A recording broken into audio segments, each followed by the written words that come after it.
நம் கையில் கொடுக்கப்பட்டிருக்கின்ற பொக்கிஷங்களை நாம் உண்மையாக இருக்கின்றோமா? ஏன்னா யோசேப்பு ஒண்ணு இல்லாம போத்திபார் வீட்டுக்கு வந்தவன்.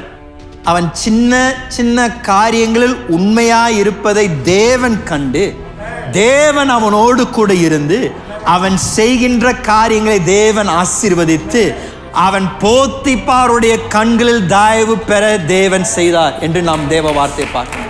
அப்படின்னா ஐயா அம்மா உங்களை பார்த்து சொல்றேன், நீங்க உங்களுடைய எஜமான் உங்களை பார்க்கிறாரோ இல்லையோ, உங்க சூப்பர்வைசர் பார்க்கிறாரோ இல்லையோ, நீங்க யோசிக்கலாம், அவரு கணக்கு கூட கேட்க மாட்டாருங்க. அவர் 500 ரூபா கொடுப்பாரு, நான் சில்லற காசு கொடுக்குறேன்னா இல்லையா அவர் அதை கண்டுக்க மாட்டாருங்க, அதனால நானே வச்சுக்கிறேன் அப்படின்னு நீங்க சொல்லலாம். ஆனால் நான் சொல்றேன், ஒரு தேவன் இருக்கின்றாருங்க நமக்கு. அவருக்கு முன்பதாக நாம் உண்மையாக நடப்பது அவசியம். அவர் தான் ஒருவரை உயர்த்துகின்றவர், ஒருவரை இறக்குகின்றவரும்.